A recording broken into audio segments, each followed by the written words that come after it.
لو أنزلنا هذا القرآن على جبل لرأيته خاشعا متصدعا من خشية الله. وتلك الأمثال نضربها للناس لعلهم يتفكرون. الحمد لله والصلاة والسلام على رسول الله وعلى آله وصحبه ومن والاه. السلام عليكم ورحمة الله. بەڕێزان خۆشحام لەوانەی 144 لەوانەکانی تەفسیری قورئانی پیرۆز بێمە خزمەتتان بەم بەستی ڕەزامەندی خوای گەورە و هیوادارم ئەوەی ئازیز سوود لێوەربگرن. أعوذ بالله من الشيطان الرجيم. بسم الله الرحمن الرحيم. وأتموا الحج والعمرة لله فإن أحصرتم فما استيسر من الهدي ولا تحلقوا رؤوسكم حتى يبلغ الهدي محله فمن كان منكم مريضا أو به أذى من رأسه ففدية من صيام أو صدقة أو نسك فإذا أمنتم فمن تمتع بالعمرة إلى الحج فما استيسر من الهدي فمن لم يجد فصيام ثلاثة أيام في الحج وسبعة إذا رجعتم تلك 10 كاملة ذلك لمن لم يكن أهله حاضر المسجد الحرام واتقوا الله واعلموا أن الله شديد العقاب. بەڵێ خۆشەویستان، دیارە لە وانەی ڕابردووش سەرەتای ئاەتەکەمان باس کرد کە خوای گەورە سوبحانەهو وتەعالا باس لە هەندێک لە ئەحکامەکانی حەج و عومرە دەکات. ئیتر لە سەرەتادا وأتموا الحج والعمرة لله. وتمان مفسرین بە دوو شێوە لێچێت دەنەوە. هەندێک لە زانایان دەفەرمونون وأتموا الحج والعمرة لله أي أدوهما، واتە ئەنجامی بدەن کەواتە حەج و عومرە لە بۆ خوا بە مەبەستی ڕەزامەندی خوا ئەنجام بدەن، کەواتە لێردا دەڵێن هەروەکو حەج واجبە عومرەش واجبە، بەڵام جمهوری مفسرین دەڵێن وأتموا الحج والعمرة لله واتە بەو شێوەی الاتيان بهما تامين بمناسكهما المشروع لوجه الله تعالى. کەواتە لێردا دەفەرمی هەر یەک لەوانەتان کە دەست پێ کرد هەموو مەناسکەکانی تەواو بکەن بەو شێوەی کەوا واریدە لە پێغەمبەر صلی الله عليه وسلم بە مەبەستی ڕەزامەندی خوای گەورە. کەواتە لێردا وەکو گوتمان زۆربەی مفسرین جمهوری مفسرین دەڵێن مەبەست لێرەدا بەیانی حکمەکەی نییە کەوا ئایا واجبیان واجب نییە، بەڵکو بەیانی حکمی حەج ئەوە با بڵێن بە ئیجماعی ئومەت وەکو لەو ئاتەی سوورەتی ئالی عیمراندا هاتێ کە خوای گەورە سوبحانەهو وتەعالا دەفەرمی ولله على الناس حج البيت من استطاع إليه سبيلا. کەواتە لەوێن دەرێ ئەوە بەیانی حکمی حەجە کەوا هەر کەسێک لە توانایدا هەبی واجبە، بەڵکو ڕوکنێکە لە ئەرکانەکانی ئیسلام وەکو معلومە. بەڵام مەسئلەی عومرە ئەوەی کەوا وەکو گوتمان خلافێ لە نێوان عولەما ئایا واجبیان واجب نییە، بەڵام ڕەئی ڕاجح کەوا زۆربەی عولەما لەسەرینە بۆی کەوا سنەتە، عمرة سنة والله أعلم. وأتموا الحج والعمرة لله. تواتە لێرەدا واتە هەر یەک لەوانەتان دەست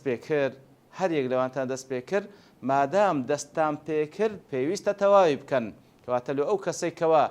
ئیحرام دەبەستی یاخود دەچی بە سەفەر دەکەوی لە بۆ حەج یان لە بۆ عومرە پێویستە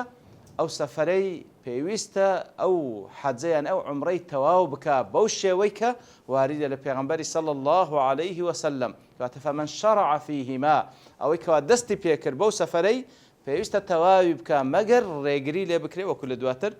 باسی کرایە. دیارە مەسەلەی حەج و عومرە وەکو لێرە و لە جێگای دیکە لە قورئانی پیرۆز لە حەدیثەکانی پێغەمبەر صلی الله علیه وسلم هاتیە کەوا بەڕاستی فەزڵ و نیعمەتێکی هەیە کە دواتر ئینشاءالله کەمێکی لێ باس دەکەین. وأتموا الحج والعمرة لله. حج بمعنى قصد دي، قصد وكو باب الزمان العربي للاين لغتها حج بمعنى قصد دي أو وكو باب مصطلح لغوي وكو مصطلح شرعي وباب معنى اصطلاحي كي أويا كحج وتأنزام داني أو ركنو أو فرضي كواخواي قول لسر مسلمانان فرضي كردي لسر أواني كواتوانان هي بوش شوي كوا بيغمبر صلى الله عليه وسلم أنزامي دا لو كاتي كوا کە کاتی حەجە وەکو دواترێک کە باسی دەکاتن کاتی دیاریکراوی خۆی هەیە و معلومیشە کەوا جێگای دیاریکراوی خۆی هەیە. عمرەش بە معنای زیارە دێ وەکو با بڵێن لوغەتەن، بەڵام دیارە بە معنای شەرعیەکەش وەکو معنای ئیسلاحیەکەی عمرە ئەوەیەکەوە کەسێک عینی زیارەتی ماڵی خوای گەورە دەکا، کەعبەی پیرۆز دەکاتن و هەروها تەواف دەکا و سەعی دەکا، ئیتر بەو شێوەیەکەوە پێغەمبەر صلی الله عليه وسلم ئەنجامی دایە و فەرموویتی خذوا عني مناسككم. ئیتر هەرێک لەوانەش وەکو تەکید دەکاتەوە کەوا پێویستە کە کەسێک ئەنجامیدا لله بی لە پێناوی خوا بی سبحانه وتعالى بەمبەستی ئیخلاص بی لە بۆ خوای گەورە سبحانه وتعالى. فإن أحصرتم ئەدی ئەگەر ڕێگریتان لێکرا، دیارە ڕێگری لێکردن وەکو زۆربەی زانایان دەفەرمون زیاتر واتە دوژمنێک ڕێگریتان لێ بکە، دوژمنێک ڕێگریتان لێ بکە، ئەوجا مسلمان بی یان کافر کەوا زیاتر تەبەن ئەوە کاری کەسانێکی بێ باوەڕە، وەکو لە حودەیبیەی کاتێکەوە پێغەمبەر صلی الله علیه وسلم لەگەڵ مسلمانان کە چوو لە بۆی عومرە ئەنجامدا لە ساڵی شەشەمی هیجری، دیارە کافرەکانی قوڕەیشی ڕێگریان لێ کرد کە ڕێگریان لێ کرد دواتر سڵحیان کرد کە مەشهورە بە سڵحی حودەیبیە لەو ساڵی دواتر گەڕاوە. ئیتر کە ڕێگریان لێکرا لێ نەگەڕان بسن لە بۆ مەکەی پیرۆز و یاخود لەبەر هەر سەبەبێکە کەواتە فەین ئوحسرتم ئەگەر حەسر کران حەبس کران ڕێتان لێگیرا لێ نەگەڕان بچن لە بۆ ئەو سەفەرە، واتە بەڕێ کەوتینە بەڵام لێ نەگەڕان تەواوی بکەن ڕێگریتان لێکرا. ئەوجا ڕێگریەکە لە ڕێگای دوژمنێکەوەیە کە ظاهیرەن زیاتر زۆربەی فەسین لەگەڵ ئەوەدان کە ڕێگری لایەن عەدوو دوژمن بی و یاخود بە هەر سەبەبێک بی وەکو نەخۆشی کەسێک بەڕێ کەوت لەوەیکەوە ئەو سەفەرە بکە، ئیتر کە گەیشتە منطقەی میقات لەوێن دەرێش ئیحرامی بەستا بەڵام لێ نەگەڕان بگاتە مەکەی پیرۆز و لەوێن دەرێ با بڵێن ئەدای حەج یاخود عومرەکەی خۆی بکاتن، ئەوجا بە سەبەبی دوژمن یان بە سەبەبی نەخۆشی بە هەر سەبەبێکی دیکە وەکو هەندێک لە با بڵێن کۆمەڵێک مفەسرین دەڵێن کەواتە نەخۆشیش دەگریتەوە بە هەر سەبەبێک نەگەیشتێ ئەوە فەمەستەیسەڕ من الهەدی، فەمەستەیسەڕ من الهەدی کەواتە هەر هەدیەک، هەدی دێرە بە مانای ئەو حیوانێک کەوا سەر دەبڕێ ئەو خینەی دەڕێژرێ لە پێناوی خوای گەورە سبحانه وتعالى، کەواتە کەسێک ئیحرامی بەستا و بەڵام مانعێک دروست بوو نەگەیشتە مەکەی پیرۆز لە بۆی حەج یان عومرە ئەنجام بداتن، ئەوە مادام ئیحرامەکەی بەستا ناتوانێت ئیحرامەکەی ببەست دابنێ هەتا وەکو حیوانێک سەر دەبڕی. ئەو حیوانە چیە سەر دەبڕی؟ خوای گەورە فەمەستەیسەڕ من الهەدی، سین و تاءەکەشە لە بۆ با بڵێن زیادەی مبالغەیەت لە کەلیمەکە، کەواتە ئەوەی کە کرا لە بۆتان ئەوەی ئاسان بوو مەیسەر بوو لە بۆتان لەو حیوانەی کەوا سەری ببڕن، ئەوجا وەکو زانایان دەفەرمون حوشتر بوو، چێڵ بوو و یاخود مەڕ بوو، ئیتر هەر یەک لەوانە ئەوەی ئاسان بوو لە بۆتان سەری ببڕن لە پێناوی خوای گەورە سبحانه وتعالى لە مقابل ئەوەی کە نەچوون حەج و عومرەکەتان ئەنجام بدەن لەبەر ئەوەی ڕێگریتان لێکرا. ئەجا وەکو گوتمان زۆر بە مفەسرین دەڵێن زیاتر بە سەبەبی دوژمن ئەگەر ڕێگریتان لێکرا، هەندێک کەس دەڵێن ئەگەر بە سەبەبی نەخۆشیش بوو ڕێگریتان لێکرا و نەتانتوانی ئەدایی واجباتەکان بکەن ئەوە لەو حاڵەتەی فەمەستەیسەڕ من الهەدی ئەوە حیوانێک سەر دەبڕێ. جا لێردا بە تایبەتی بەنسبەت ئەو زانانەی کە دەڵێن ئەگەر ڕێگری لێکرا بە سەبەبی نەخۆشیش بوو عینی بە هەمان شێوە ئەو ئاتە شمولی دەکا، وەکو لەو حەدیثێکەوە ئیمام بوخاری و مسلم و ترمذی و ئیمام ئەحمەد ڕوایەتیان کرد لە عایشە دەجێڕنەوە خوای لێ ڕازی بی دەفەرمی دخل رسول الله صلى الله عليه وسلم على ضباعة بنت الزبير بنت عبد المطلب رضي الله عنها. پێغەمبەر صلى الله عليه وسلم چووە لای ئەو ئافرەتە بەناوی ضباعە کە کچی زوبەیرە ئەویشیان کوڕی عبد المطلبە، وكانت تحت المقداد بن الأسود رضي الله عنه. دیارە ئەو ضباعەیە خێزانی مقدادی کوڕی ئەسوەدە خوای لێ ڕازی بی، فقال ما يمنعك من الحج. پێغەمبەر صلی الله عليه وسلم پێی فەرموو چی ئەتومەنع دەکا ناچی حەج بکەی؟ قالت يا رسول الله إني امرأة سقيمة وإني أخاف الحبسة. قلت يا رسول الله من ئافرەتێک من نەخۆشم لەوە دەترسێم نەتوانم حەجەکەم ئەنجام بدەم لەبەر ئەو نەخۆشیە. فقال لها رسول الله صلى الله عليه وسلم اشترطي عند إحرامك. واتە مەرز دابنێ لەو کاتێکەوە ئیحرام دەبەستی، مەرز دابنێ لەو کاتێک ئیحرام دەبەستی. قالت كيف أقول چ بڵێم یعنی کاتێکەوە مەرزەکەی دابنێم؟ قال قولي لبيك اللهم لبيك لبيك ومحلي من الأرض حيث تحبسني فإن لك على ربك ما استثنيتي. كواتا بيان صلى الله عليه وسلم فرموي طبعا كاسك إحرام دبستي أو وكو معلومة لبيك اللهم عمرة يعني لبيك اللهم حجا يترى ديار معلومة كاتك وإحرام دبستي دبي تحديد بك أو إحرامي بنيازي عمريان بنيازي حجة يتر طبعا يتكلنا ودلو دروني باشان لميقات كاتك وكو همومان دزاينين لوندري سنة ويا أجر بكري غسلك لخودر بيني أجرنا بيش وقتش غسلك لخودرنا بنيازي إحرام بستان يتر لميقات دا لوندري نيتي إحرام بستن دكي لأنها دلو دروند باشان أو جا دور كعد نويجيج دكي دور كعد ياخذ أجر وقتي نويجة شي فرض بو هل نويخ وقتي بو كواجيش ميقات نويجي نوران بو عصر بو مغرب بو عشاء بو سبينة بو هل نويجة بو لماذا نويجة كدك إلى دواي أو كدي ولا بو كواسواري مركبة كدبي أو جا بابن أو كاتي كسوار بشتي حشتر بون ياخذ هرشتيش كبو هر وسيلة استكساري كسواري بابن سعر دبي ياخذ بتياري كدجي ميقات لوين دري أو جا نيتكينا أو دلد أو جا بزمان يجدلي سنة وايا وكفيان صلى الله عليه وسلم فرمي لبيك اللهم عمرة يعني لبيك اللهم حجا يتربوا الشيوية بلام لير دا بيغمبر صلى الله عليه وسلم فيري أو أفرد هذاك كاتك كوا باوني مترسي أوي هبوا كتوشي نخوشي بيان نتواني واجباتكاني حستوا وبكا بيغمبر صلى الله عليه وسلم فرمي لكاتي نيتهنانت لكاتي نيتهنان مرز دابني كمرز الدانا لو حالتي أجر بيت نكرة حجك بكي ياخذ عمرك بكي هيس اللي سرنية يتر مرزكش أويا كوا فرمي يا رسول الله تسبلهم فرموي لبيك اللهم لبيك طبعا أو ها لبيك اللهم لبيك أو لبيك لبيك ومحلي من الأرض حيث تحبسني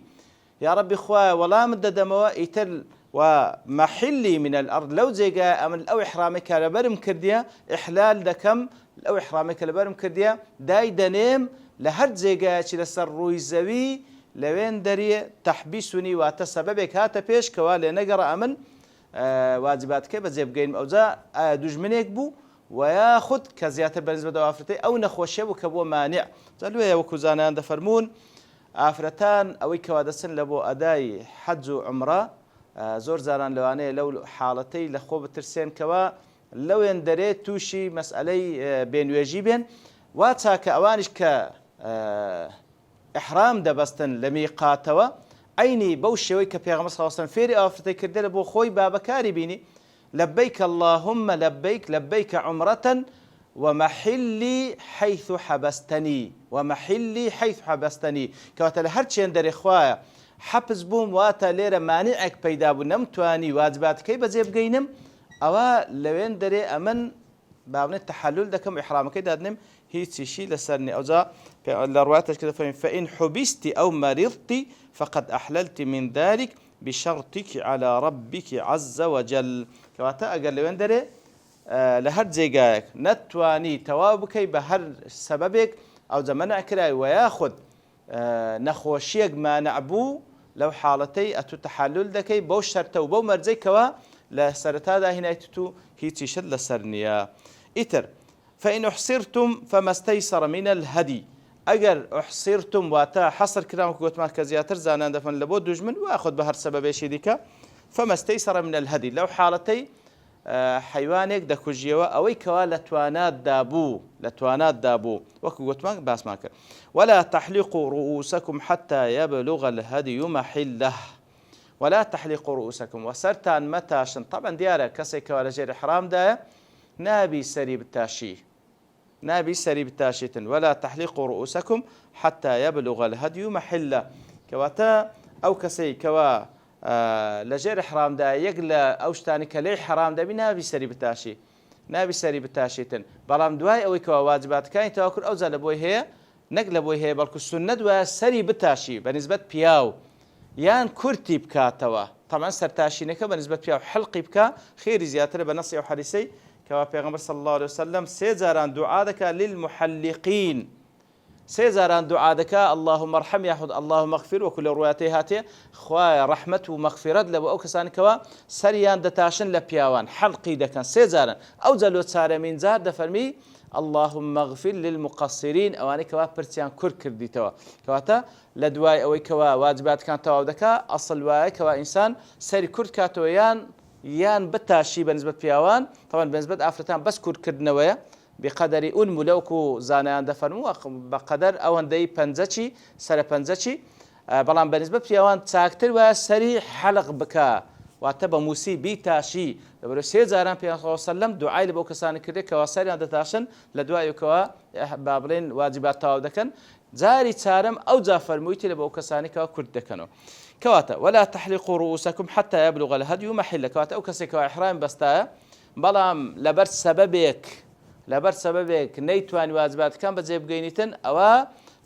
طبعا إحرامك دادني أو جا سري دتاشي دفرمي باسري نتاشي حتى وكو أو حيوانك سري دبري دقات الزيقا خوي دقات الزيقا خوي شندري هندق لزانة دفرمي واتا دقات مكة ليون دير سر دبري هندش ياخذ زور بو فسرين جرين نخير وابخوي حفظ بو ناتوان بقات مكة نخير بالكو لو زيقا كليتي هل ليون دير حيوانك سر دبريو باش أو كوا حيوانك سر دبري أو جا سري دتاشيتن أو جا كسري تاش طبعا تحلل لك لجير إحرام دردتي والله أعلم لباشوي ديار آتك زور شتيد كي دما والله نبرتا وابوني كاد لير دوسين